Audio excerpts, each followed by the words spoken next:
Football's coming home, it's coming home, it's coming home, it's coming. Football's coming home, it's coming home, it's coming home, it's coming. That's nice, we had a good rhythm and melody going on there. People were coming in. Hello, Welcome welcome back. Archie's still going. Welcome back to another episode of Who Wants to Be a Gorilla on Air, the official podcast of Glebe Gorillas FC, an amateur team in Sydney. I'm joined once again by Naz. How are you doing, mate? Very good, Roop. Very good, thank you. Jimmy. I'm buzzing for this one. Looking forward to some of the stories that I've not heard from these boys. Tucky, how are you, mate? Been better, mate. It's been a tough week. Me and Barney, the man to my right, had a bit of a heavy weekend, so to speak. But yeah, I'm sure we'll cover that tonight and looking forward to it. We will get into that soon. Absolutely no doubt about that. And our two guests today, we've got a doubles special. Two Gorillas legends. We had Jono last week, and we've got two more boys who used to play for the club a few years ago. Barney Robertson, how are you, mate? Yeah, good to be here, boys. Good. Yeah, really nice to be here. And He's nervous. I am nervous. He started nervous. If anyone knows me in the club, I'm quite a shy character. So yeah, but it is nerve-wracking because I want to make sure I give a good impression of myself and don't destroy Archibald too much. Yeah, I'm nervous because the impression other people's going to give Got to on wait me. to be introduced first. Oh yeah, that's right. He's eager. Not just yet. And our second guest, Archie Gaunt. How are you, mate? You're all part. Oh, thanks. Yeah, no, I'm pretty good. I'm looking forward to this. Yeah. And you're the first Australian on the pod. How do you Really, feel the about that? first Yeah. in What an an Australian accolade. grassroots football team. Massive. Yeah. probably, Yeah, unbelievable. Well, we were expecting. I feel like I did when I was But playing for the club. Yeah, by myself. Try to get Byron, but he couldn't come to the So, boys, you boys have been around the club for years. Yeah. Barney, start with you. When did you first join, and what was it like when you first joined the club? Oh, mate, it's 1973. I've been in Australia probably about 8 years now, and it was the first thing I pretty much did, excluding obviously get a job. I signed when it was still. I think you guys were talking to Jono last week about it, and it was. You were talking about the standard of pitches. People were signing up to be a player. You didn't necessarily know what position you'd be. You joined up as part of a club, and I signed up when it was still the kind of beginning of the transition period, shipping a lot of people out, getting a lot of new people in. So it was, I pretty much signed there. I'm trying to think when it would have been 2013, 14 would have been my first year, and then that's where I met Mr. Gaunt as well. Yeah. So, Archie, Okay, I'm just going to do a bit of a revisionist history there. It was about 2016, not 2013. No. Yeah, Hang on. mate. I would guarantee you, I was still in America at that time. yeah, we just want to apologise for getting that wrong. Obviously, everyone's going to be absolutely devastated. There's going to be a lot of But this. I was in New this. Zealand yeah, it was about 2016. I got to Australia and got a job, and then Archie's right. Yeah, And Archie, you big joined. weekend. Yeah, I signed up for the club. I was looking for a football club. I was living out in Hornsby at the time. I imagine you guys have a lot of Lovely Australian... place, Yeah, lovely it's place. unbelievable. Beautiful. Yeah. So, You guys know it? Where is it? Near the lighthouse. I've never been. North side of the city, about 40 minutes. And I was moving into the city, and I was just doing an old Google search. Oh. And I was living in Petersham at the time, and I was looking for clubs around the area. And I saw, Glebe Wanderers and Glebe Gorillas, and I thought, Wanderers, not having any of that. And I went for the Glebe Gorillas and ended up down at Wentworth Park. Yeah, just... I think you turned up in some Springbok shorts, didn't you? Like odd socks. Just like, who's that absolute moron? I'll make friends with him. He looks like a character. Barney, I don't know if I told you this before. My first ever training session, and I've mentioned this before on the pod. I've turned up and Archie's there with Reese. And I've just literally walking across, and they're doing backflips. And if there's anything to sum Archie up, it's that really, like just how quickly or how well he can do a backflip. Yeah, That's true, I can do a standing backflip. Practice it. Standing black. What's a standing What is black? that? Yeah, come on. No, but I tell you right now, me and Reese, You just have Naz on your back. No, it's one of the. We're not going to edit that. Me and Reese, we used to go to Trampoline World, and we used to practice there. I'm not even kidding. We used to go there. We used to practice the standing backflips for a good couple of months. Me and Reese. Yeah, we used to go there and we used to just do the backflips on the trampoline to see if we could do them. Then one day, lo and behold, did them standing on the.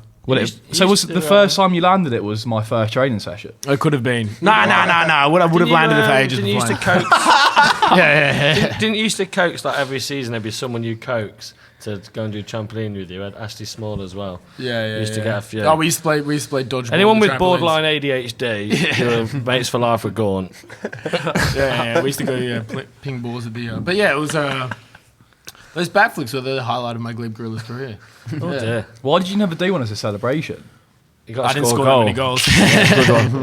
Well, actually, I'm led to believe that's wrong. There was a year or two where Jono said last week you were on fire, scored many a goal. Yeah, I've heard legends about these couple of seasons, by the way. Yeah, where it was like I've heard superstar status, like Gaz Burns style status. That's what I've heard them. We was talking about Jono's 11. Oh no, sorry, I was mixed up. Archie's not. I've actually got this written down on my notes. It's got Archie unplayable 2017 on brackets snubbed by Jono. So do you want to touch on that maybe? Yeah. Well, for the first few years in Glebe, I wasn't very good. And I struggle. Look for me for playing football. It's like I don't do well with criticism. You know, like if I get yelled at, I tend to go the opposite way. Confidence player. I'm a very much a confidence player. Try and play well then. Oh yeah. That's the difficult part about this situation. Is if you don't play well, it's really hard to be a confidence player. But like when I started playing for Jono, Jono was good because he let me play for like. He was like, I'm going to give you like 8-10 games of the season to get yourself into it. And I needed that because, I wasn't good for about the first 6 or 7. And then once I got past that certain point, then, I felt all right. And then... But I think your best position because everyone used to think you're a right winger, because just touching on what Archie's saying, you give that bloke 30 yards yes, I'll destroy him for the rest of the podcast. But you're talking about having 30 yards of grass in front of you and a ball through a channel. There was no one quicker in any standard of football I've ever seen, and a lot of the guys that will have seen him play will vouch for that. The end delivery is a different conversation altogether.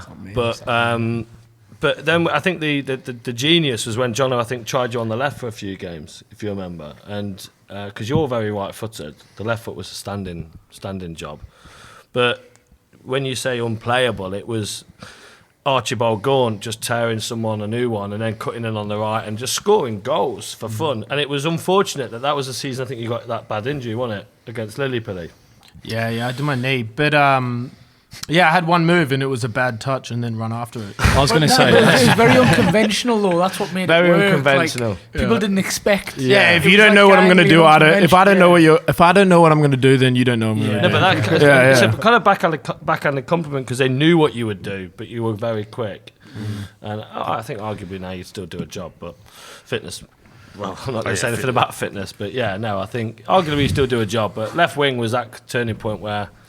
you were turning teams inside and out. And then, unlucky. It was sad to see that knee against Lillipilly. Yeah, well, long story short, out of 3 years, I had a good 6 months. But what a 6 months. Yeah, what a 6 months it was. But none of you guys were here to witness it. So, Actually, Tucky, you were there. Yeah, but I've never seen you actually in possession or in control of a football. And it's so confusing. That's what I mean by unplayable, because the defender hasn't got a clue what to do with it. Not a chance. It's like a hooker in 7-inch heels, pissed up, just doesn't know where he is or what he's doing.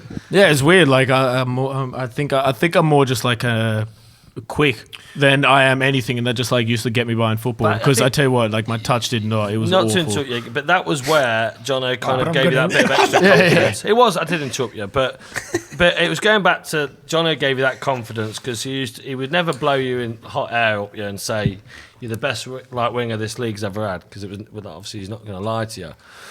But but when he played you on the left and just used to say, do what you are good at, run into space, don't try and do stupid step overs or whatever it might be. And you had some very, very dangerous days back in the day.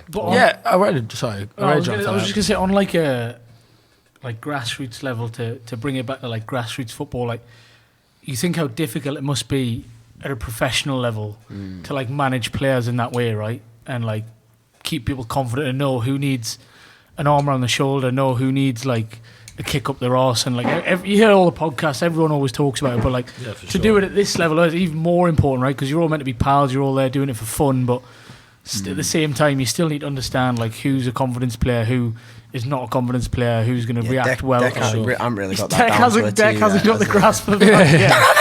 It's one. Yeah, I don't think I'd play well under Deck. Yeah. But like, I'm telling you right now, like from my perspective, it's one of those things where it's like, if someone yells at me on the football pitch, I just look at them and I'm like, why are you yelling at me? Like, I can't. I need paid to be here. Yeah, I'm not paid to be here. Like, don't yell at me. And so like, I just need someone to tell me over the shoulder and tell me that I'm doing all right. And that's all. That like, yeah. But the other way, just I don't know. Like mentally, it just turns me the other way.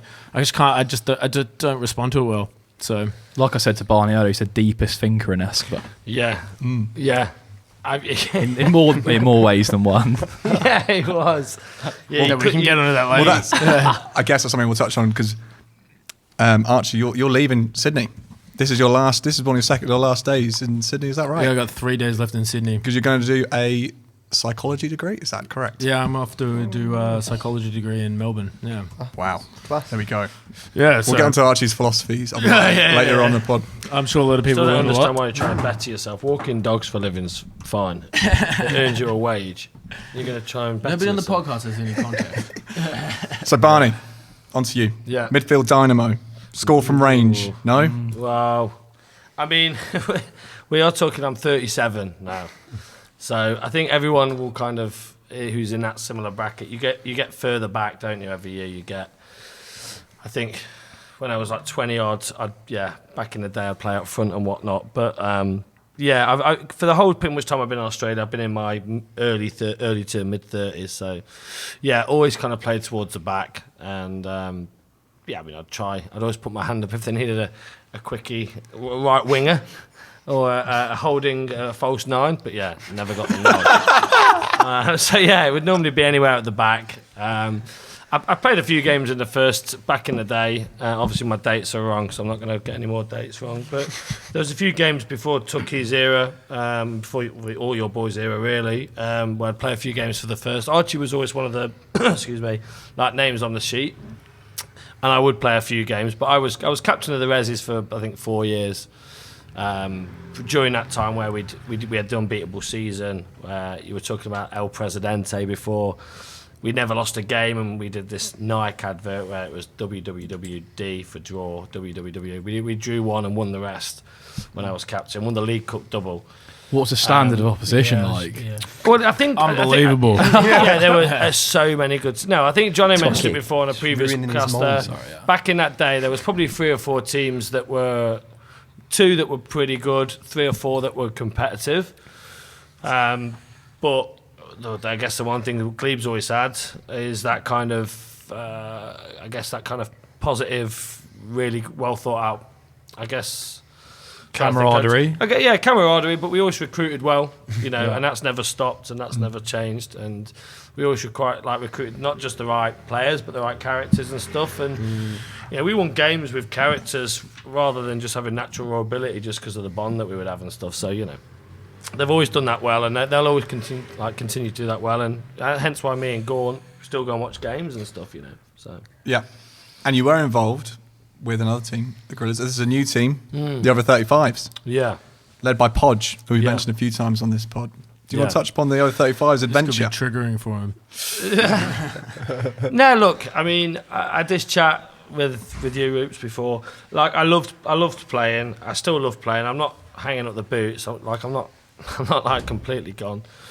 But yeah, it was great to be playing again. I had a year out, started playing again for the Over 35s, and it was great. But irrelevant of the standard of football, irrelevant of the age group, it's always tough to start a new team. And we were finding out the hard way that it's very hard to have loads of new players. 15 lads turn up with wives, kids, responsibilities, training twice a week, playing Friday nights. It was tough. And the real problem you had was training twice a week, wasn't it? Yeah, training twice a week was tough.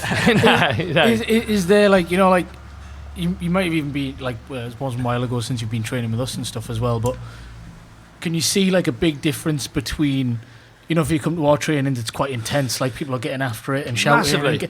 But is your training a lot more like chilled and like everyone turns up when they can kind of thing? No disrespect, but like, it's like having a can of Pepsi with a Coca-Cola label wrapped around it. It's still the fucking same drink, but it's not the same fucking brand. Like it was trying to recreate the brand, and it wasn't going to happen. It was trying to run before we could walk. It was rather than sort of let's turn up every week and lose every game, which arguably would have been better for the brand and the big picture. It was trying to recreate what Glebe already has with that camaraderie and that what we've all got. Before we got the foundations laid, and it was difficult to sort of walk away from it. I've not said I'm going to stop. I'm still friends with all the management, by the way. I love you, Podge. But yeah, for me it was just all my best mates are in the first and the reses. So trying to make mates a load of 40-year-olds who hate their wives and are fat. Like there's a lot of like Brazilians. Not all of them hate their wives. A few of them like their wives. Tolerated. There's like a lot of South Americans and that as well in the over 35s. Not saying that's a bad thing. But why you saying it like that came out wrong. I mean, like you probably don't get on at the same level. Yeah, sort different of thing. cultures and stuff like that. Yeah, well, it was. I said to a few of you before, it was a big thing for me was maybe it's because I'm English, maybe it's because I'm part of Glebe. Hopefully, it's a combination of both. That the fact I used to love win, lose or draw, we would go back to wherever it would be, even if it was on the side of the pitch or if it was someone's garage with a load of shirts on it, you'd have a few beers with your mates, and that for me was the biggest thing. Podge was running it well. You had some good players, some players that were experimenting team football for the first time, and they were the shite ones. But got any names there at all? No, I'm not going to name drop. It was a Turkish bloke, but my big thing was to have that camaraderie and that kind of before, during, and after banter, and unfortunately it wasn't there. But Barney, tell us about your free kick. I've heard about this. I've heard about this. This is a bit of a legend of the last. Before you got to pull your phone out there, mate. Yeah, arguably I should have retired after that goal. It was. I'm not going to talk about my goal. I'm not. Your goal started now, so we'll finish. Yeah. How many yards out was it from? Set the scene. Yeah, set the scene. 25. It was a tough game, and it was a Saturday. Yeah, I'm not going to talk about it too much. Dew on the grass. But do you know whenever you've really caught a ball, and 9 times out of 10 it's just when you're warming up, and and you have that moment and you think, I caught that. It'd be nice to do that in a game. And I've probably spent 25 years thinking that. Always catch one in the warm-up, or always catch one in training. And it just so happened, this one happened in a game and I caught it. And it was 85th minute. It bent in top bag. It was about 35 yards out. What was the score at the time when you scored it? We were winning 1-0 with that goal. Oh, so wow. it put us 1-0 up against UNSW, who've arguably the best team in that league. They've had an over 35s for a long time, and then they scored with a minute to go and drew. But first season, first time we'd kind of done the 35s thing, and I probably should have hung up the boots. I wouldn't go and catch one like that again, 100%. Yeah, great goal. Great goal. And great to have you both on. Would you come as a sort of double act, if you don't mind me saying? Sort of a bit of an odd pairing. You might not naturally put you together, but there was a time when you two were living together in Bundina. I wanted to bring this up because a few stories from down there. But we've actually lived together 3 times now. 3 times. Well, Barney's looking at him so lovingly. It's so. You know them memes as get someone that looks at you the way Barney looks. It's actually 3 times. I've never learned my lesson. So. No, it's great living with Gorn. It's great living with Gorn. He's miserable. He's dead happy. He's an arsehole. He's a great bloke, but I tell you what, when that lease is up, thank fuck, like you can go and live with someone else for a bit. Yeah, so it's really good. It's like that ex-girlfriend you can't stay away from. You go back for a bit of a blowout, and then you walk away again, and See you in a year. How was Bundina though? What was the score up there? Like, what was it like? Because we're talking about grassroots football in Australia, but Bundina is, mate. That's out there. So we moved down to Bundina like on a whim. We were having beers at Barney's place, and then all of a sudden it was like Barney was like, "Do you want to move down to Bundina?" And I was like, "Yeah, I could do that." And some pretty good walks down there. Yeah, I've heard. Didn't get to experience them too much, but yeah, it was what a place. Yeah, I was going to say, for people like back home, Bundina is paradise, isn't it? It's unbelievable. What a place to live. Yeah. And obviously Barney's giving you glowing feedback from living with you. What's the feedback of living with Barney? Living with Barney. I mean, like the same. It's kind of like bipolar.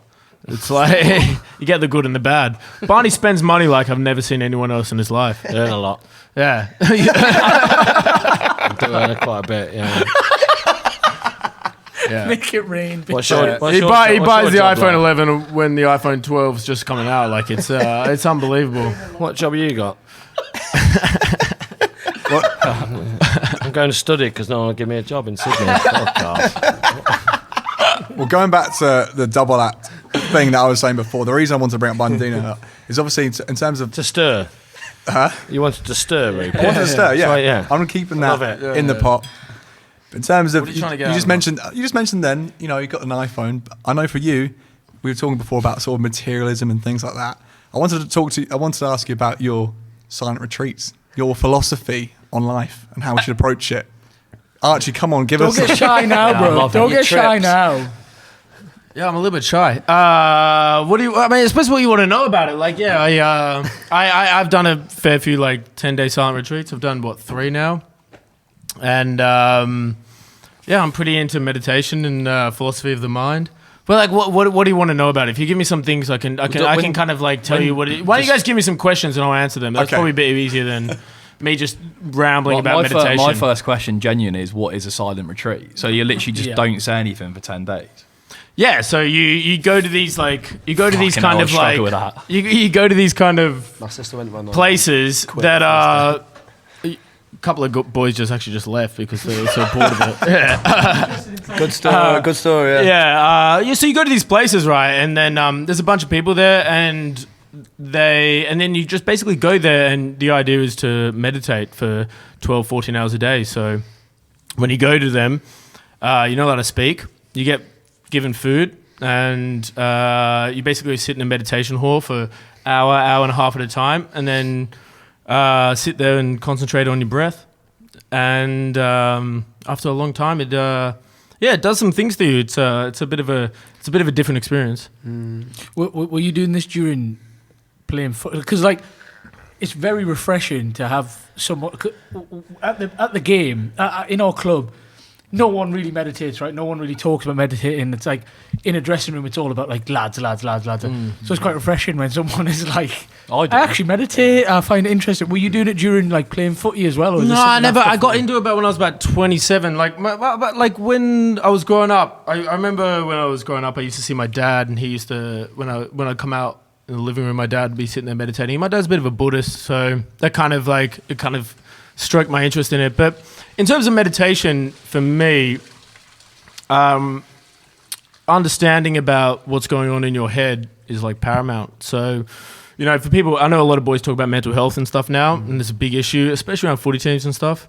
Meditation allows you to have a space between what's going on in your head and actually what's going on in kind of reality. So if you can add a bit of a space between the thoughts that's going in your mind, and if you really want to get down to the kind of crux of it, you are experiencing reality. You're talking about, you're experiencing something, and then you're talking about it in your head all the time. And so just adding a bit of a space between that is really important to just try and slow down a bit. Yeah, slow down a bit and just be a bit more present. And so meditation can teach you that. And it's slow and it's hard. And those meditation camps they're not they're not for the faint of mind. I mean, 10 days and just sitting in a silent retreat and meditating 40 hours a day. It sounds peaceful, but I bet it's intense, so intense having to do that. Well, I mean, one of the things is you have these intense moments of unbelievable clarity and peace, and then you have these moments of just hell. And that's one of the things. Is it like a relationship? Just Barney brings it straight back down to earth, doesn't it? You know? Just like. I mean, but like, in a nutshell, you're not wrong, because it is like life. It's like you have great moments where you're having a good time, and then all of a sudden you're having a bad time. And the idea is just to like pass through it, and then just get back to your breath, and then keep going. And that's what it teaches you, and that's what it's nice about it. And you know, if people are having a hard time with what's going on in their head, I think it's a valid way to kind of explore that. So switch off this podcast, find a nice quiet room, start meditating. Yeah. But do it every day for 10 minutes a day, and you might get something out of it. But don't do it every now and then, because it doesn't work. But people use footy as a release, right? Like to release stress, and that's just same, right? Just to use it as like a way of getting away, I think. Yeah, sure. I mean, meditation's a very old practice. It's not like it's like now it's become kind of like a new like kind of new age spiritual thing. But like, you know, it's you're very much just like being okay with you're getting used to what you are away from all the noise. You know, away from the iPhones, away from you can't sit in the phone and those things. You have to sit there by yourself. And that idea, I think, is I think that's tough for a lot of people. We've covered a few boxes on this podcast so far. Like we've got everything in this podcast. In reality, How would you listen to the podcast though if you went to a silent retreat? Yeah, that's exactly right. Would that be for you, Barney? Would you give that a go? No, absolutely not. No, I was in a miserable relationship for about a year, and luckily I had a PlayStation in the spare room. So that was, and look, I was lucky because I didn't get 10 minutes a day. It was probably hours, several hours on my own. So when Rupert was saying about an odd pairing, you can see why. Like the two conversations that we've just had in the last 5 minutes is ridiculous. Yeah. I mean, he does. But it works. Yeah, I'm not here to judge. Yeah, Barney. No, not at all. Yeah. He would never invite me to that because he'd know what the answer would be. And but to be fair, I used to know when I could leave him alone or when I would have to, get him stuck in. And it was like talking to like a mute for like 2 or 3 days when he came back. It's to like be fair, I did come back down. from a 10-day silent retreat to Bundina, and then you guys started to talk to me, and I was just like so used to silence, and you came in, and I was like, Barney, just leave me alone. Please. So do you actually not even speak to anyone else there at all the whole time you're there? No, of course not. No, because if you speak to someone, you're breaking the rules of it. It's kind of a semi-religious thing. Like I don't really put it from myself from like a religious perspective, but like a lot of people there take it like it's deeply personal for people. Right. Like I saw some people there have some deeply, like religious experiences, and. Yeah, so like you have to respect that. You can't be going around chatting to people. Did you? I know you say you don't, Barney. You're not really into all the spirituality and stuff like that. But did you go on many when you was down in Bundina? Any trips together? So-called mindfulness, opening up your mind. There's a lot of however you want to take. Yeah. Is this a question on the thing? This is a question. There's an underlying tone to this question. Talking about mushrooms in the garden. I think they're talking about the time when I went on mushrooms by myself. Oh yeah, I'm just talking. No, it's actually. No, I don't know these stories. I'm just thinking. Yeah, I know what you're saying. That's enough of talking Did it open about your mind? Really boring shit. We'll talk about we had mushrooms in my garden. I know what you're saying. Yeah. Yeah. So right, wake up, everyone that's listening. We're back in the room. Sorry. No, I actually didn't have a clue. No, he's genuinely being serious. I'm kind of find it quite interesting. I know that voices have gone really like. Everyone's gone really zen, and everyone's just like, "So this is cool." This isn't just a big old. No, I'm not actually probing for it. To be fair, I would if I knew the story. With the answers no, then no, Archie. Well, we had a few times that they were doing the mushroom trips, and they were good. I mean, you actually went foraging, didn't you? Yeah, a few times. But I did a couple, and I did one by myself that didn't end well. A bit of a tough experience, actually, by myself. Do you want to talk us through that? Can you talk us through that? It was just a bad idea, to be honest. The whole experience was a bad idea. I thought in my mind, I was going to go on some like little Hunter S. Thompson kind of, little walk. So I got up at 7 a.m. I didn't drink anything the night before. I got up at 7 a.m. and I took a fair bit of dried mushrooms. And I went on a little trip, and then because we were living in this beautiful area, so I was like, I'll walk along the beach here and I'll go out into the bush. And then I got about maybe 20 minutes into the bush, and then it all started really hitting me hard, and I was like, God, I don't want to be here. This is tough. And then I went out running, not running, but fast walking back, trying to not be too involved in the trip before I got back home. And I came back and Barney got out of bed, and I was like, Barney, I'm having a bit of a tough time. I'm having a bit of a trip here. And then Barney was like, oh, Archie, just have some more. And Barney's never fucking done mushrooms. So he's just have more. And I was like, this is the worst idea. And then I don't remember that. Yeah. And then you gave me one of you gave me one of Chris's freaking sleeping tablets. Yes, I did. Very strong. Yeah. And then I started falling asleep to the thing, and I was like, Barney, can you help me out here? And can you text my sister and ask if I'm going to be all right? And then you just left. And I just sat there by myself. You're being a pussy. What a housemate. No. He just thought it was like Coke, where you could just have more and you would feel better. Sniff a bit of that, and there's a sleeping time. Yeah. There's a glass of wine and some paracetamol on the side. You gotta remember it's 9 a.m. on a Saturday as well. If I listen to this bullshit experience for much longer, he's going to start telling me about a fucking retreat again. What the fucking hell? I met this bloke and his wife, and they were dead happy. Barney, I'm starting to see really weird shapes. Shut up! I'm locking your door. I don't want to hear it anymore. Yeah, he left me. They went out to get groceries and left me in my room in the fetal position. On He my locked bed, him in, just ready to go experience the world by myself. It was tough. Can I get? Yeah, you only get by those packs. And I couldn't see my phone as well poles. to text anyone to help me out. I was really by myself. Yeah, it was a nice thing of you to do. Listen, kids, don't go to silent retreats and be a cunt. So can you say the C word on the podcast? You do what you like, mate. We've just talked about drugs, so I reckon the beep it. C-bomb's going to Your be show fine. today. It's your show. Oh, God. Are we allowed to talk about drugs on the podcast? Yeah. I just talked about meditation, so I feel like it's about 50-50. No, we're talking about open-minded stuff. Yeah. We're not talking about abusing drugs. No, exactly right. No, don't abuse it. No. Yeah. Well, perhaps in part 2 we'll get more into that. School kids. Yeah, we'll get on to more of that mind-bending conversation. And now, as it's half time in the pod, it's time for a regular feature, Jimmy's poem. Jimmy, what's your poem on this week? I was going to do it on Barney and Archie, but I thought I'd do it a bit of a disservice. So I've done it it's got a bit of a Euro theme to it. So we'll see how it goes. Fucking hell. I've not brought my glasses. Is this a haiku? Huh? Is this a haiku? I don't know what it is. It's a silent poem. He's going to say nothing. It's a type of poem. Seconds. Rupert's the only one who's laughing there because he knows what a haiku is. He sat there with his red It's wine it's laughing. 6 I know words. that. Yeah. All right, well, fucking hell. Yeah. It's coming home. It's coming home. Vindaloo. How many words is that? All right. We'll start with David Marshall. And laugh at those in tartan skirts. We shall. Things remain the same so far. Scotland are still shite. All the way to Hampden to leave with nothing but a meme on a website. Wales though, what a show. Gareth Bale, shit at pens, but what a great throw. So football is finally coming home. Smashing Croatia 1-0 to claim our throne. Honourable mention for Leeds scum. Calvin. Now you won't often hear that. Gave Croatia's midfield a run around, even Gail Platt.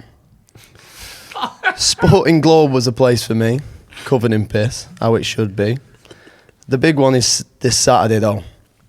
Glebe versus Wanderers at Centennial will be a hell of a show. To be continued. Love it, Jimbo. Oh, beautiful. Yes, Jimbo. It's a bit of a rush. Bit of a rush this week. Bagging the Scots out. No, I loved it. Did that in the corn. It was unbelievable. Yeah, that was awesome. Beautiful words once again from Jimmy. Well, that's it for part 1. In part 2, we'll go through some questions from Instagram, Barney and Archie, and we're going to preview the games this week against Waverley Old Boys. Join us again in part 2 in a moment. Hello and welcome back to another edition of Gorilla News Weekly with your host Rupert Murray and Naz Hack. Our top news tonight. Devastating news to begin as the in-betweeners confirmed that the split that many have suspected this week has taken place. Toby and Steve are quoted as saying, "It's like losing the air that you breathe." In brighter news, the Scottish contingent of Glebe Gorillas are on cloud 9 after only conceding 2 goals this week in their first ever Euros tournament. The lads are quoted as saying, "Just happy to be there." Culinary news now, and Arnott's have confirmed that they will be releasing the long-awaited burrito-flavoured Tim Tams. Resident gorilla Giselle Acosta Cruz is said to be the driving force behind bringing this to the market. And lastly, Peter Mooney and his new dog have been spotted in Centennial Park visiting the puppy school. There's a strong hope from the community that Peter can finally learn to become house trained. That's it for Gorilla News Weekly. Welcome back to part 2 of Who Wants to Be a Gorilla on Air. A few of you have been asking us questions on Instagram for our guests Archie and Barney. I'm going to kick things off with our first question. Barney, tell us about your farm work story. Archie. There's chatter, yeah. Oh God. Is this going to be a long one, is it? Yeah. It's a long one. Do I have to actually answer? Spare no Yeah, detail of and course you'd set have to. every You'd have kind to of go scene through that it. you can. Yeah. Okay. Unreal. Oh God. So, obviously, when you do your farm work, we all know that well, the one thing you don't get out of it is money. The idea is you do your work, you shovel shit, you put pumpkins in boxes, you pick fruit or whatever it is, and then you just about cover rent. Which it was no different for me. But I fuck. So I basically I got a proposition from somebody. I got asked if I would. Oh fuck's sake! I don't want to answer this. Where were you? We can always set the scene. So I was in. It feels like I've been mugged off on every single corner of this table.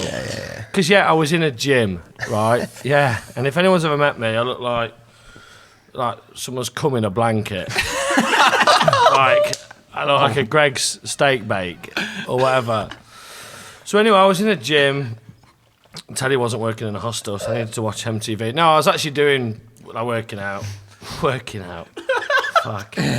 So anyway, I was working out, and this guy who I know has got zero banter, zero crack, zero fuck all, came in and said, in no uncertain terms, this woman would... she just had her 50th birthday. She needs someone to have sex with her for cash. So I was just like... God. Yeah, I know. Will you fucking tell me to tell it? No, carry on. Any details. So I was like, I could do with the money. I like sex. Don't really like putting pumpkins in boxes. So the stars were aligned, and I kind of just thought, you know what? What would my dad do? It depends what marriage he was on. But I thought, you know what? Second marriage he'd have done it. First marriage he'd have done it. Current one he would not have done it. And I just thought, you know what? I'll do it. So anyway, this old bloke turned up. He looked like the bloke off. Have you seen Saw? Yeah. Jigsaw. Yeah, he looked like him. Jigsaw. The old bloke, not the one with the mask. painted clown face, the man. like the actual bloke. Actually, the guy with the painted clown face too. If he's getting proposition for cash, he could have had the mask on. The husband was a puppet with a target on his On the little bike. Yeah, and he cycled up and, hey Barney. Strings coming off his No, he turned Hey up Barney, in his, do you want to play a little game? Yeah. I was like, is that game rodding your wife? In which case, yeah, I'm in. So anyway, I got on the back of his little tricycle. I think it was a Toyota Yaris with walnut dash. Anyway, I got in. Walnut dash. So I went, and lo and behold, his wife's there, and with also another female. Can I just quickly ask before you go in? What was the price? What was the cost? $200 for an hour. $200. Wow. For an hour. $200 for an hour. And when he picked me up, he said the hour starts now, and it was only a 2 or 3 minute drive. Time and I was wasting. thinking because To get naked. 8 minutes and cuddles would get you $200. So anyway, we turned up at the house, and I'm thinking, well, that's 8 minutes chalked off. Went round the pool. She was there. Anyway, we were chatting. It was lovely. It was great, and we had a lovely time. And 45 minutes went by, and I was thinking, I've only got 15 minutes to perform. that would equal my record. Like, I was like, this is the easiest money I've ever made. All I've got to do is go back and sup goon with loads of foreigners in the hostel. So anyway, yeah, I had sex with her. Fuck, some of the details are pretty raw. The main one, which I will touch on. Should we say, look, if you're listening with, family, feel free to. You don't have to tune out. You can turn off. You don't have to listen to about when the husband was squirting baby oil on his wife's arse to encourage me. You can turn off before we get there. So anyway, we got there. I obviously had to tell him off. Why are you putting baby oil all over my balls and hurt your wife's bottom? She then said, "What do you want to do to me? What do you want to do?" And I said, "Anal?" She said again, and I didn't know I'd done it. I went, "Yeah, that's what I meant. I meant again." Did it again, and yeah, look, he disappeared. And anyway, kind of long story short, God, I should have cut it a lot shorter earlier. But long story short, I rodded her friend as well. I got an extra bit of money. It was awesome. I was pretty poor at putting pumpkins in boxes the following day in my full-time job. Like, tired. I'd earned my crust.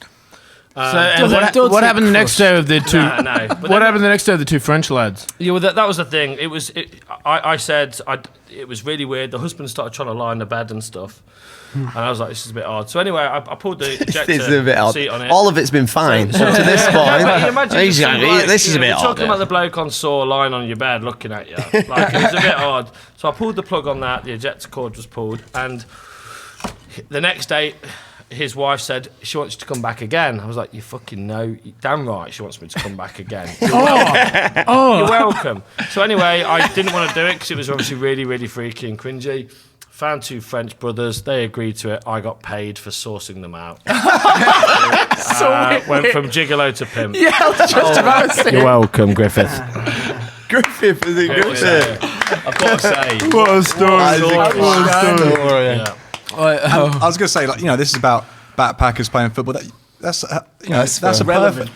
And how we help the Australian economy. Yeah. And you're coming in there providing a service. I think fair play. Because things can happen, right? Yeah, blowjobs happen in the changing rooms. Yeah, it's the same thing.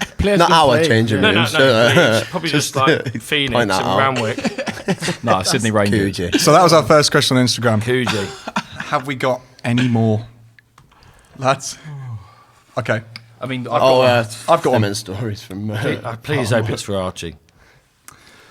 Archie. Yes, jackpot. Tell us how you sourced your dinner last week.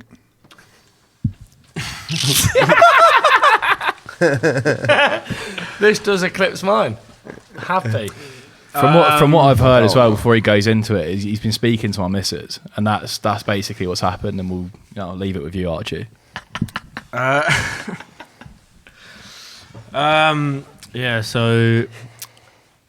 I was at the pub last week, and I was just chatting away, and I was just met a nice girl, and then we were having a bit of a chat, and she was telling me that instead of food, she goes bin diving. So, what's that, Archie? And what was her name? Kate Jones. What is bin diving? Bin diving is a concept. It's a concept. Yeah, it's a concept. It's not like meditating, lad. Where basically, like big supermarket chains, they throw out a lot of food for no particular reason. Like, it could have like a mark in the box or like a chipped can or something, and so they basically what they have to do shit in it or something like that. Yeah, they use Contom through the middle of it. Contom. Wow. Oh, it's like a wonton condom hybrid. When you basically put a wonton in a condom and fucked it. Same thing. Basically, so something's happened to the food and they can't sell it anymore for whatever reason, and there's a bunch of reasons, and so their whole idea is they just throw it out. Rather than actually like giving it away to anything, they just throw it out. So the idea is you hit these places like Woolworths or Coles at like 8 or 9 o'clock Hit at these night. places. Sounds like a bank. Yeah. Sounds like he's part of a bank team. We hit these places. Pizza box over there. You rock up in the car with a balaclava over your Fan head. masks. Put the sausages in the bag. Put the sausages in the bag. I will whack this one with a rotten sausage if you move.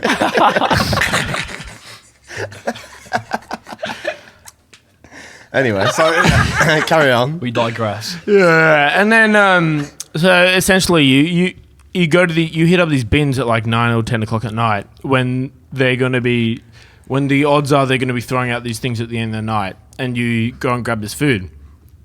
And I met this girl that probably did it for like, I wouldn't say a living, but I would say she did it as a secondary source of income. Yeah. Yeah. She was basically not buying food, and she was going past like $6 a month. Like, it was unbelievable. And she was showing me her like. I thought when you said that she was like selling it on to people. But she used to give a bunch away to like homeless charities and stuff. So like she'd get too much because if you have a box of something, then you only want one of them. Like if it's a box of Nutella or something, you want one of them, and there's 24 left, so you give them away. All right. So she was giving it away. So I was like, oh, can I come with you and show me how to do it? Because I was keen. Like that's free food, happy days. And so long story short, you go to these places and like you go on these bins and they just have like mountains of food. And anybody's out there who's listening and they want some free food, just go hit up Woolworths or Coles bins at 9 or 10 o'clock at night and you will get an abundance of food. Whether it be, it might be something you don't want, but you can use it. And if you want to get laid, she lives in a skip around the back of a pub. It's a nice skip though. Yeah, not spent the money all on anything stacked else. up. It's like apartments. Yeah, and but like I say, it's a great way to get food, but it's also a great way to help the homeless. So if you're trying to do it, and I've got someone here called Liam. He used to work in Aldi, and he used to say that he used to go on and say. Were you trying to help the homeless or get laid? That's why we invited Liam. And I should take the fact. So on a serious note, we've talked before in the pod about the importance of community and helping others who need assistance, and I think that is worthwhile. Something we should be doing more of, actually, don't you think? Yeah, like if Woolworths are giving, if they're just throwing out food for no reason, especially when like, what the problem is they might have like 1 egg in 12 eggs that's cracked, and then 11 eggs are good. I mean, you can just give that away, but they feel the need to just like throw it out. Yeah. I don't know why. And also if you can get fucking laid out of it as well, like it's absolutely nailed on, isn't it? Yeah. Could be. Here's 11 eggs. Get on your knees. Get on your knees. I'll give you a piggyback into the. I've got a bag of ripped super noodles. The interesting thing about it is, like Liam, he worked in Aldi for years, and he used to tell me that like people would like put the detergent bottles through it, and like so people wouldn't come through and like take the stuff. It's not good. No, it's bad. Just bad when you wash your clothes and you've got loads of noodles fucking washed through them, though. That's the only problem.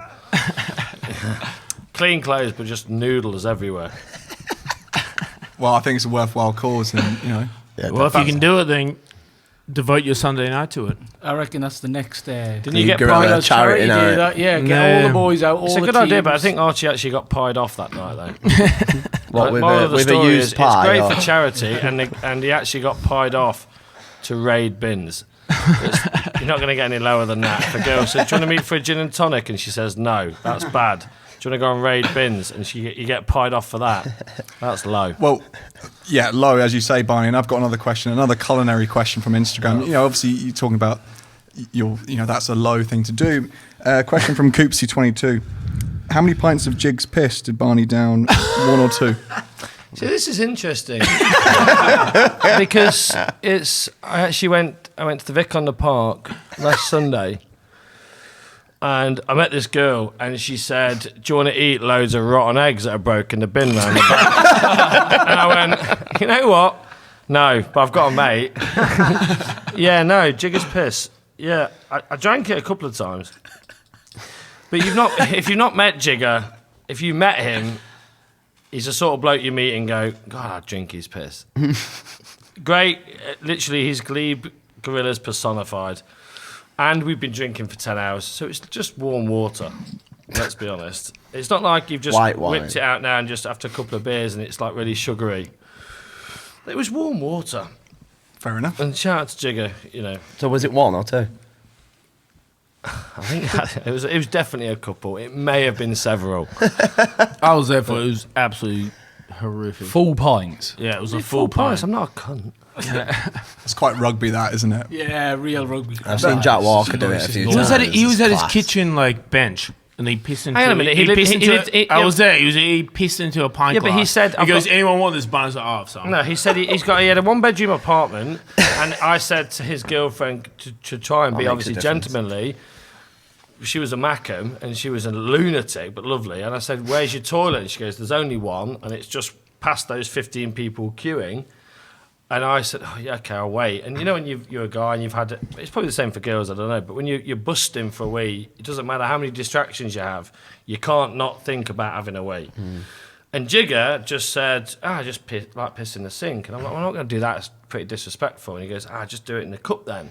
So I did it in the cup and put it on. I said, where do I just pour this down the sink? And he goes, give it here. So I gave it Jigger, and he drank it, and he thought it was delicious. And then he just and he instantly needed a wee, or he was going to throw up, I'm not sure. He did it as well, and it was just because he was the guest. You're not going to disrespect the guest. So I drank his wee, and then I had a couple of shots of it, and I had another couple of pints of it, and then when you find your drink and you don't want to change, that was kind of it. I'm not getting a splitting headache. I found my drink and I'm sticking with it. Almost like this Bruno Terry we've been drinking today, Bruno. It's beautiful, this Bruno Terry. Yeah. Thanks for that. Another enlightening story. Thank you for asking me, yeah. Okay, I've got one more question. I think we'll end this section on one more question for Archie. This is from Gavin Burns. Oh, no. And I think this links back to your dog walking business, but I'm not sure. Mm-hmm. Is it true that Dermy was his worst employee? Good question.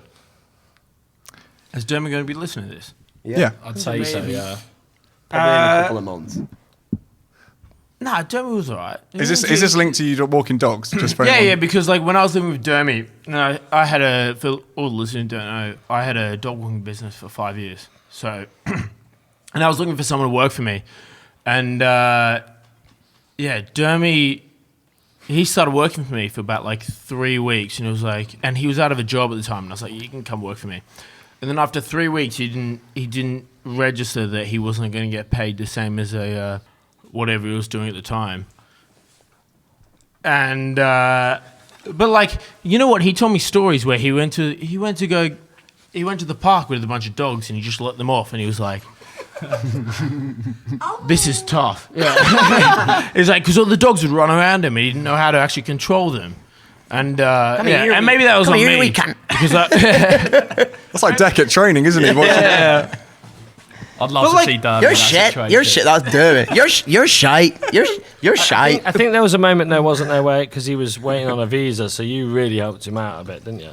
Yeah, he was struggling for a visa, but then and he was overweight at the time. Yeah, but I was looking as a business owner, could I hire him as a dog walker? And it turns out the Australian government isn't really for that.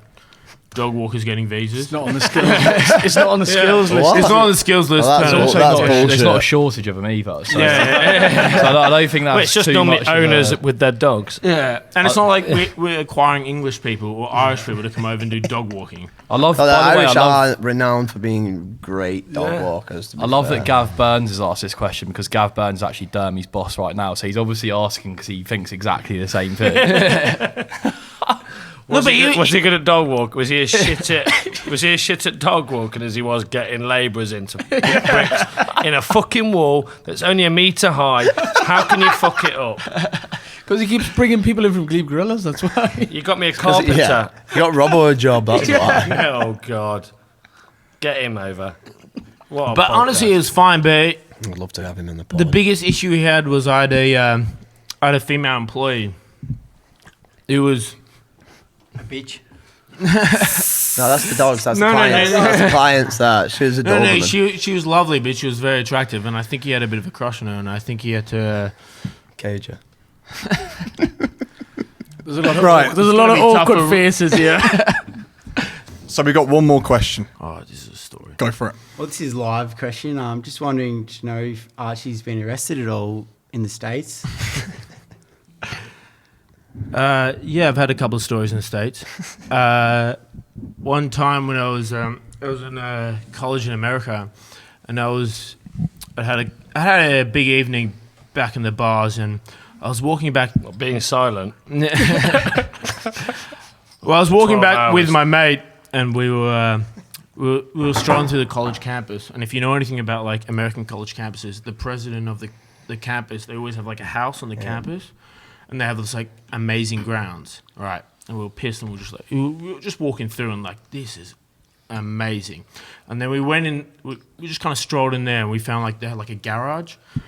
So we went to the garage, and there was like a tricycle or something. And so we were just like out on the lawn. Is this back to the story? Hang on. He's back. The Was garage. someone's there's a wife walking with a tricycle. limp, absolutely destroyed? Did she have a see-through gown on that was pebble dashed? It's all come full circle. It literally has come full circle. Was there a Toyota Yaris with walnut dash? I think I saw you. Were you looking through the window? Sorry, Arch. Yeah, but we were just like, we were messing about in the garage, right? And there was one of those like, you know, like Christmas reindeers, you know, where they like light up. And I was sitting with my mate, and we're like, this can't be inside. So we picked it up, right, and we put it out, and there was like a row of trees on the right-hand side. And so we put it in, we just put it out past the tree line.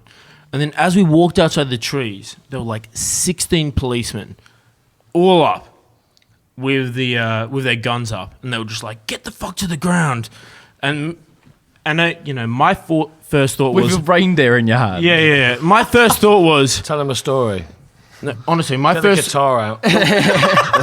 Jump on the reindeer. Serenade the fuckers. Oh, God.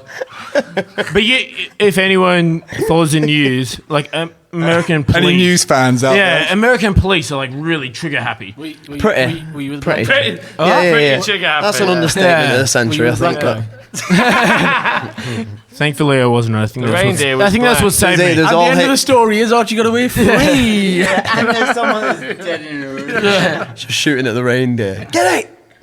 I mean, So we walked outside the tree line, and there was all these cops, and they were shooting, like they're pointing their guns at us, and they're like, "Get down!" And we're like, "All right." And we had this Christmas reindeer, and we're like, "All right, put that bad boy down." And they're like, "Get on the ground!" And then, so we got arrested, and then we ended up at the cop station. where station? Yeah, the cop station. 16 police Where you want to be. in a cock station Strippers. with a heavily lit reindeer. Just bullet holes, not bullet holes, all over its rear end. Yeah, I got banned from the States. My first thought was when the cops were pointing the guns at me, I was like, I can outpace them. I knew I was quick, and I was like, I knew that if I ran off campus, they couldn't do anything. Is it like Chief Wiggum? The Was police it like- can't shoot. Police can't shoot off campus. No, because like Very much so. because like on campus there's police and then there's off-campus police. So the police if on you campus have get guns. off campus, then the same police can't arrest you. And so I knew that if you got off campus, I could get away from them. And I was like, I'm quick as fuck. But then I also recognized Leave in that moment that 2017. Liam, he's not quick as fuck, and he can't run as fast as me. Fuck Liam. Oh, was you there as Yeah. well? Liam's getting left. Liam's getting Yeah, arrested. Liam's yeah. getting left. Liam just took that. Liam the looks so reindeer. happy. Holding right now. Rudolph. So yeah, long story short was we got down on the ground. They put our handcuffs on, and then we were in the police station. Like fast forward a couple of hours, and they're questioning us and stuff. But And I don't, just quickly, what have you done to warrant this? because You we had a reindeer. no because we A Christmas reindeer. yeah. Like, I need some context there. was Like, a what Christmas did you reindeer. actually do wrong to get arrested? Because Clarify as a Christmas reindeer. we're in the president of the university's like garage. Right. It's Yeah. trespassing. We were innit? trespassing of the Right. And okay. they Yeah, put yeah. it, do you know what I mean? And so like They we found we- two Australians. we from found First we Amendment, found innit? some like Christmas reindeer out of his like garage, essentially, and like we stole it, and yeah, so long story short, like a couple of hours later, we're in the police station. I'm getting questioned like left, right, and centre by these. Have you ever seen those like interrogations about policemen in the States? He's questioning me to all get out, and I'm sitting there. I'm in like a chair, right, and I've got my hands like handcuffed behind my back, and I was getting absolutely. The guy was just asking me so many questions, and I was just sitting there. I was like, "Oh, what do I do here? Like, I don't want to talk, but I'm also want to profess my innocence." And I look out, and Liam walks by, and he's got a can of Coke and a sandwich. I was like, I've been absolutely done here. And he wasn't getting questioned at all by the guy. There like the canary. That's why it was Archie. It was all Archie. Archie did everything. We'll give you less time. Confess what he did. It's like the prisoner. Yeah, it was like the prisoner's dilemma. When I was sitting there, and I was like, if he confesses that I did it all, he'll get off in no time. Yeah. Yeah, Naz is just nodding his head here. Like, you're from Newcastle, obviously. You've seen it. This is a standard Saturday night. Really good cop, bad cop. This really classic. Listen, you don't get arrested in Newcastle for this shit. That's just standard behaviour, surely. It's just classic Tuesday night. This. Yeah. So we got put in the cell, and then later on that night we got taken out, and they're like, "What? You're going to be charged with I think it was like a stage F felony, and it was for burglary and break and enter." Now, you know, if you know anything about the state's court of law, they have a sentence sign. So if you get given guilty for something, then you have to spend that amount of time in prison, and it was 12 months minimum. And so we got charged with that. All right. And if Naz done it, he'd be on death row. Still there now. They would have opened fire. They would have opened fire. He had a reindeer. We was pretty scared. A Christmas reindeer. Could have been a Christmas. Santa could have been anywhere. It lit up like the colours of the sun. It was unbelievable.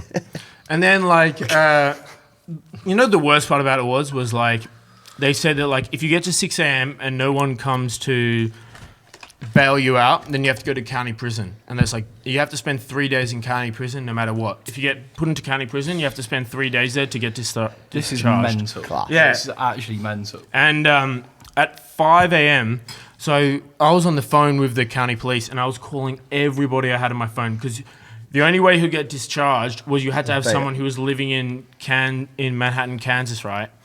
And they had to discharge you, because otherwise, if you didn't live there, they wouldn't accept the bail bonds, because they wanted to have collateral for that you weren't going to escape the country or whatever.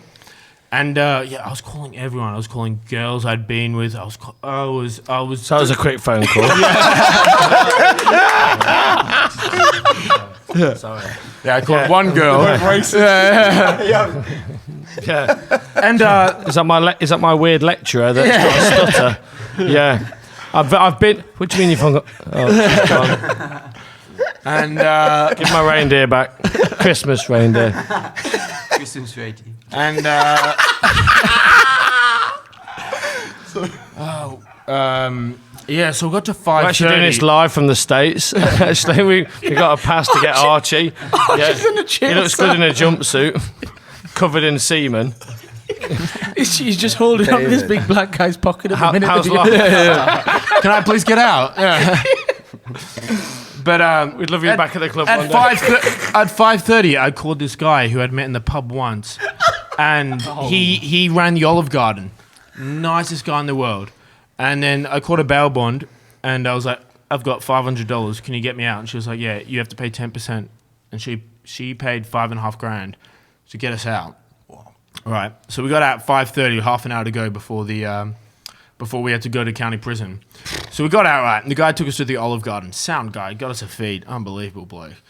And we had to go to. We had to see the lawyers. We had to go see the president of the university. Do you know how much editing Rupert's got to do for this? Right. No, but like I had to write a letter to the president of the university's house and just apologize I to know, her. you've told me many times. Yeah. The listeners don't have a clue, and they just think. Anyway, so long story short, we were facing 12 months in prison, and then we got the lawyer to come in, and they managed to downgrade the charges, and so we had to go do 40 hours of community service. Said that what the reindeer was pissed. And Yeah. It was consensual. They basically Rudolph was just trying to help him out. There's new footage of the reindeer. I mean, I tell you what a story, eh?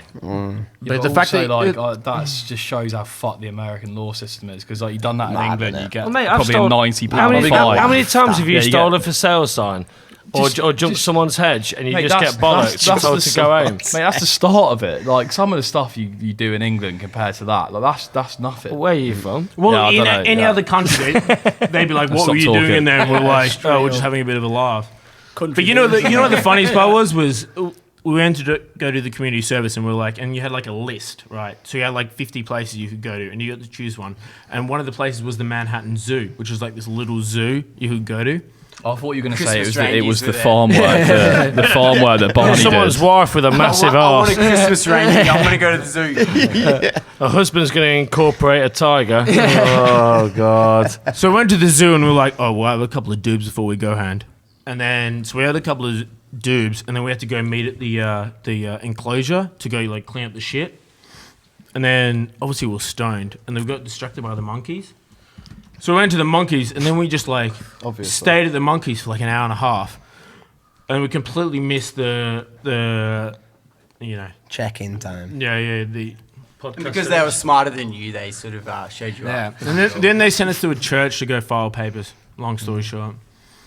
And there you go. That's why there you go, Christian. I hope you cut the story down to like a. I like the details. The devil is in the detail. Yeah, I like it. I loved it. I loved it, and I hope the listeners at home love it, and I hope the fact they enjoy that this is actually a football podcast. But look, we cover everything here. We cover all sorts of topics on Who Wants to Be a Grill on Air.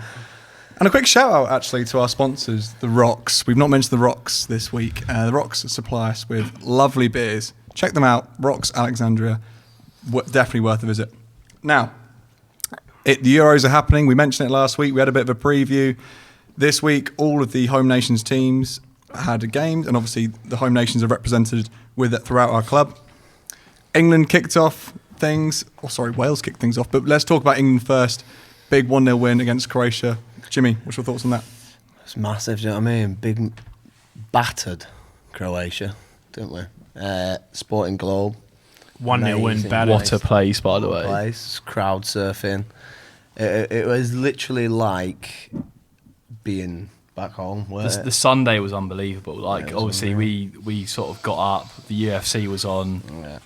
Yeah. Got to Luxon's house, had a few beers, watched the UFC. Managed to get these tickets to Sporting Globe. I don't understand what was going on, to be honest. We had these tickets. Right? I think they grossly underestimated even the numbers that they give away. The power of the English. It was just chaos. Like, the Sporting Globe must have got so much money for that. Yeah, but it was a free bar. Yeah, I know. So someone had to pay for the bar. Yeah, this is what I'm saying. I don't think anyone really knows what was going on. So basically, Sporting Globe had this event on with Optus, which is obviously like Sky Sports back home. It sounded quite shit at first, and it was like everyone's getting free tickets. I think basically what happened is you had to apply for tickets a couple of weeks ago. We didn't have like tickets. Like a lottery kind of thing. Yeah, we didn't have tickets, and luckily there was enough spares for us 8 to go. Yeah. And we got there, and it was a free bar for like 3 hours. So there was like 1,000 England fans in this bar. It was just chaos. For 3 hours, free bar, and obviously... And they were class, like, they were just pouring the beers. They were... Jugs. Yeah. Jugs of beer, like just... It was... I've never seen anything like it in terms... This is a great game. Show, so big shout out to Optus. Can I just say, Rupert got a full beer, and then this poor lady walked out with a full tray of canapes, and then Rupert bumped into her and poured his full beer over her canapes. I can't remember that at all. And they were walking around. She just came out and she just walked straight back. That's what it is, though. When England play, Rupert becomes the biggest hooligan in the world, by the way. Like, French. He was claiming he was French. And stuff. Mate, he says his jersey. The details were very good from the Sporting Globe, though. They had like Yorkshire puddings going around. They had pork pies. So they put it on for the English. And bless the bar staff. Yeah, bloody hell. Fuck me, and then the Scottish turning up the day after for exactly the same thing. I was at the Scottish one. Was it the same? Was it exactly the same? Yeah, it was the same, but they didn't win. And so they just turned nasty real quick. Yeah. That's what it is. I think like anybody who watched the game, Czech Republic scored the best goal you'll see in a European Championship ever. I would have absolutely loved to have been in that Sporting Globe when that goal went in. Just as a Sporting fan, I was like, that goal was amazing. He does that 100 times. He never does that again. The curl on it was ridiculous. And I was standing next to Jono at the time, big Scottish lad, and I was like, Jono, what a goal that is. And he was so upset. He just goes, Archie, get the fuck away from me. I was like, all right, mate.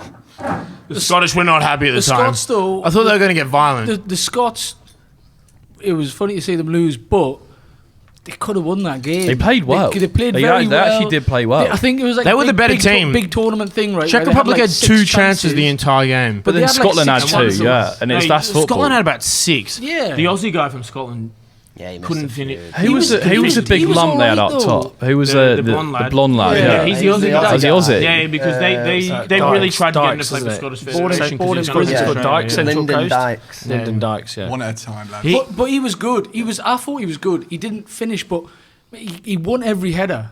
And like he was but the chances fell to him though. Yeah, that's the problem, wasn't it? But the thing is, if the chances fell to you, you're in the right position, as Rupert would know. Shea Adams come on, change the game. I don't know why. Why did he not start? He looked mustard. Why did he not start? I thought that was mental. I feel like that's like he's not actually Scottish, so like we can't start him. But in reality, like I think I mean bringing it back to the England game, like I think we need to touch on it a little bit. Southgate, questionable lineup, very very questionable lineup. You had Trippier at left back, Shaw, Chilwell overlooked. What was your thoughts on that, Nats? It's one of them situations that everyone said at the beginning of the game, like, if he plays one team, everyone's going to be like, oh, you should have started him, right? But we won the game, and the person that everyone thought was 50-50 to start scored the goal. So it's like, I don't give a fuck who starts. I'll take 1-0 through the whole tournament. I do not care. I don't think anyone put him... Trippier left back and Sterling. I don't think anyone would have picked Sterling. I think on form, he shouldn't play, right? Yeah. But like, I thought going with what he trusts, and fair enough. I thought it was one of those games where we dominated. We didn't look like we were going to concede, but it could have been the same old story. We didn't really create a lot. You know, it's a good 1-0 win. We'll take it. 20 minutes, we was decent. I thought it's going to be good. If Foden completely dominated that game, but Croatia didn't get a chance goes in. I think what you have to understand, I think as well, is that England have got a. Yeah, I'm a Middlesbrough fan, and we had Southgate for a bit. And you know, if you look back over the stats, that Southgate, the defensive record he had at Middlesbrough was ridiculous. However, he would play 5-3-2. Yeah, he wouldn't play 5-3-2. He just didn't want to. He would play 2 CDMs. We used to play Deriva and. We used to play Rochenbach, who was like a defensive. Mate, I was walking back, remember him? Yeah. But you're talking about Middlesbrough. He does have a defensive mentality. So then you put him in charge of a team like England, where we've got such an attacking mentality. Yeah. You know, we've had this conversation, and we'll have it till whether we win, lose, or draw this tournament. That he doesn't know what his best 11 is. So yes, you want to play on form. But no manager would with those players. I think it's an impossible job. Dan, if you play on form, you would play Grealish. But then, we had the conversation where, Sterling arguably should play just because of how dangerous he's looked for England. He doesn't know, so then we don't know what his best team is. But you can't argue with Sterling now because he's got it right so far. The big thing will happen when we get out of the group, and then we see who we get. If we get Portugal, if we get whoever, that's when he needs to start turning it up a little bit. I think next game as well. Yeah, next game is massive. I think it's massive, Jimmy. He shows that he'll change it up and not just do the same thing and I think again he will. For different teams. Yeah, but like we hope so. The whole defensive things, I don't care. I don't mind him being defensive because we've got like people up there that can do a job attacking. If you don't concede, you can't play lose. Poor man's root dog up front, Harry Kane. Yeah, but if you can't play him on his own, if you're not going to have Rashford or Sterling or Grealish and Rashford on either flank. Yeah, but if you don't concede, you can't lose, right? And the other thing is that in that game, Mings, Rice, and Phillips were all unreal. The three of them in there were unbelievable. Like they were class. Yeah, but I know everyone was slating him and really questioning the decision. But Mings was unbelievable. Yeah, everyone's saying it's about Mings, but we all saw it. I don't think he had much to do. I thought he was good. What he had to do, he done well. You can only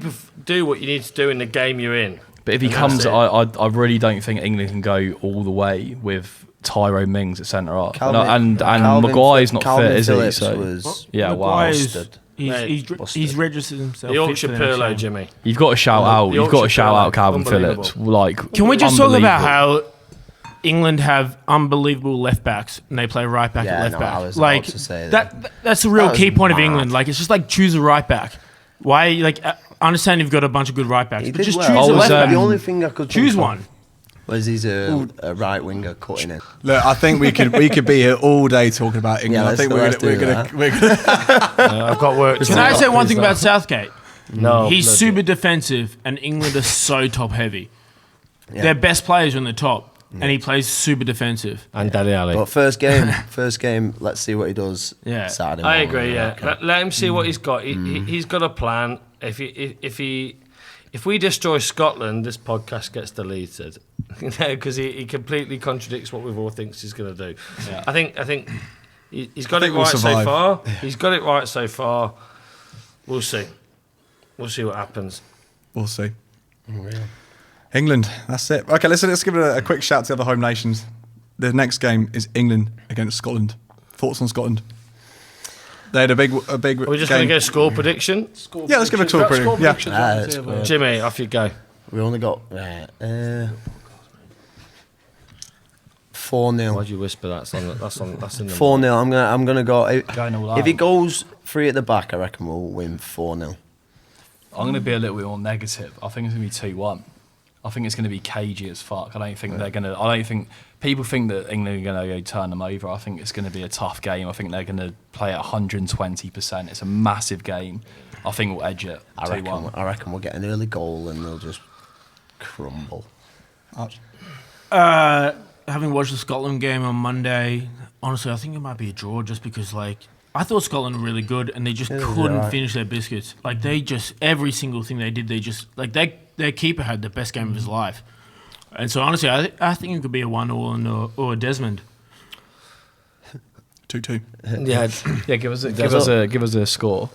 Yeah, 1-1 or 2-2. Sorry. Yeah, Desmond equals 2-2. A draw. I just think it's quite interesting that all those scores, like, I could definitely pick one out of all three of them. Yeah, you could. No, I just think England could destroy them. Will they destroy them? No. Will it be just a 1-0? No. Are Scotland going to score? Probably. Maybe, but do I think so? No. I'm going to go 2-0. 2-0 England. 2-0 Sterling and Kane.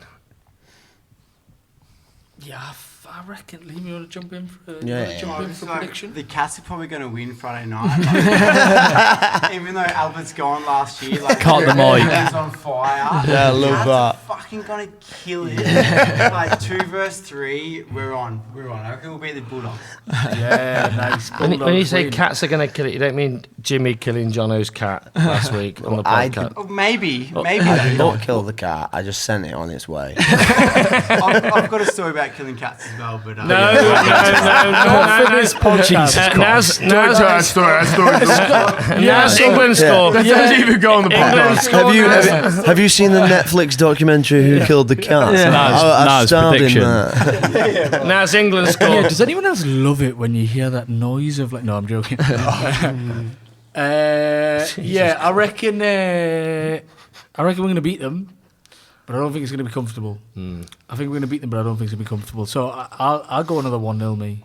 I'll go another 1-0. It's not going to be 1-0. I think it's going to be a lot of chances, a lot of stuff going on, but I think 1-0. Proper England, that, isn't it? Be 2-0. I'll take 1-0. Luke Dog looks confident here. No, I actually agree with Naz. I think either 1-0 or 2-1. I think England will be quite defensive. Nick, I think Scotland will really push it. I thought they played really well last game. I think it'll be Agreed, yeah. So, can we put $20 in each, and if someone gets the right prediction, we'll get the kitty? I'll put a grand in. $20 in. $20 in, and if no one wins it, it goes charity. Yeah, 100%. Yeah, I like it. Right. Cheers, boys. Okay, then if you're doing that, I'll choose 1-1. And if no one wins it, it goes to Scotland, the charity. I could buy it. To make train spotting 4. Just quickly, if Scotland do win, we'll double that $20 and put that to charity. Yeah, 100%. Yeah. $40 each. Because I'm so sure if Scotland win, I'll give my whole fucking paycheck next week. You heard it here first. I've not worked very hard, so it's about $400, but I'll fucking whack it in. Well, cheers, boys. And just let's finish that section quickly. Let's have a word with Wales. Wales have got 4 points, got a draw, got a good win, and it looks like they're going through. Massive. I actually had a quick word with Jake Hughes. He gave me a short summary of what he thought of the game. Let's hear what he had to say. Tough opening game against Switzerland, who usually make it through their groups.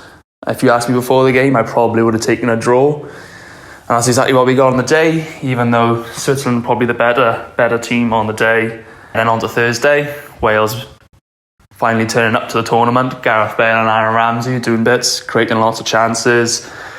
Rambo with the opening goal. The less said about Gareth Bale's penalty in the second half, the better. But Italy on Monday, but it don't really matter what happens there. Looks like we're through to the next round. Class, absolutely buzzing. That was Jake Hughes with his thoughts on the Welsh potentially getting through the group stage and into the knockout round of the Euros.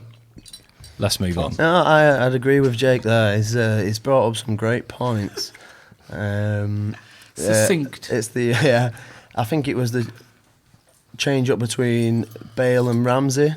Bale dropping deep, Ramsey going into striker position. Turks didn't know what to do. I think it's funny watching teams like Scotland and Wales and having like world-class players that stand out so much more. Like I thought that about Scotland, watching Scotland the other day, like Daniel James, fuck off. Andy Robertson. Andy Robertson was unbelievable. Like literally, and he just literally stood out like a sore thumb against all those other Scotland players. As the best player on the pitch. And he was an outlet. All of their attacks come through him. It was mad. It's the same with Ramsey and Bale. Bringing it back to grassroots football just for a second, I was telling Rupert as well, one of my best mates in Australia, I actually used to play with Kiefer Moore back in like Torquay or wherever they're from. That guy down off there. 24? It's Kiefer Sutherland. Right. What a fucking actor, mate. Kiefer Moore, first of all, what a header in the first game. I think he's been very good in that first game, but I think they're doing a new season as well, actually. What a fucking actor, honestly. Like, so good, bro. Like, really, really, really. How do you think he'll get on? I think he'll do it. I think he might get killed off next season because he's been on it ages. He looks like my Uncle Stephen, like a sweaty little weirdo. Go on, Naz, as you were. But the point that I was making is Kiefer Moore was playing like 20 leagues below Cardiff, like grassroots football, like the worst of the worst kind of stuff, and then look at him now scoring the Euros. My mate did say that when he played with him, what is he? He was shy. Is he like a big striker? He's just a big target man, massive target man. He said when he played with him, he said he was shocking. So just goes to show, if a mate's listening, Sam, you're a joker because the geezer just scored in the Euros, right? So if you had have applied yourself a little bit more, who knows? Kiefer Moore will be messaging him saying, "You saying I'm shit house, you were fucking shit." Yeah. So he basically said Archie should come out of retirement then. Like, anyone that's shit can still make it. Archie got in the next World Cup with Australia. I did really well at psychology, and I told everyone to shut up for 10 days. But I'm coming back. It's not coming home. Get 3 points against Qatar. That was my shout to grassroots football, basically, because that's what this pod's about. I'd say the worst part about Australian grassroots football is English or Scottish or British people in general coming over and tell they played in an academy. Coming over here, coming over and be like, hey, I played at West Ham Academy. Oh, we've all played. And then trying to live off those roots. And then every single one of you cunts have played in some kind of like under nines. Very bitter. Yeah. Very bitter. But I watch you guys play and you're like, you never played at West Ham Academy. You played in your under nines. 40-year-old bricklayer. Yeah. Listen, when I every single one of your assholes have played in the under nines academy. He's only said. Where'd you go? What did you do? I started playing. He's only saying this because there are no Aussies in our league and they struggle to get in. And Archie's one of the rare people that did, but it's fine, mate. It's all good. No, there's a little bit of bitterness there, but like, I'm just saying, like, you guys never lived up to the reputation you were trying to portray. So we'll get to. I mean, wait, you guys? I thought you was a good I was just mainly talking to Tucky. Yeah. Who did you play for, Tucky? Well, let's get yourself to another meditation retreat and we'll calm you down a little bit. Don't use that. I played for Basingstoke under 12. It's on retreat than on this podcast right now. Rupert, can you save us and end it now? It's time for fucking bed. Back to Griffith. Boys, it's been an absolute pleasure again this week. Naz, cheers. Thanks for coming on. Yeah, good. Great episode. England, all that business. Jimmy. Buzzing for the weekend. Fuck Waverley. Tuck. Cheers, mate. And we all love Vindaloo. Archie Gaunt, thanks for coming on. No problem, anytime. Barney, cheers, mate. Final thoughts? I just thought Archie said any time. But not next week, because I'm in Melbourne. Said, not for the next 19 million weeks. No, thanks for having me on board. And can I go home? I've got work tomorrow. Yeah, absolutely. Much love Glebe. Yeah, love you. What a club. Love Glebe. Yeah. Hate CBD. Hate fucking Phoenix. Fuck Cranwick. Arseholes. I hate CBD. I do, I hate him. Why CBD? Some bloke with leggings on. I had to take him out. Double footed, 30 degrees, wore leggings. See you later, mate. I mean, you can't really judge the whole club on that one man. But They're a great club. But they're not, are they? Because they haven't done anything in about 6 years. Yeah, no. Fuck that bloke in their leggings. And CBD might be coming on next week. So, disagree with our guests here, but, we'll move It's on. coming home. It's all opinions. All opinions. All opinions. And on that note, thanks again, everyone. Cheers for listening. You've been listening to Who Wants to Be a Gorilla on Air. Join us again next week.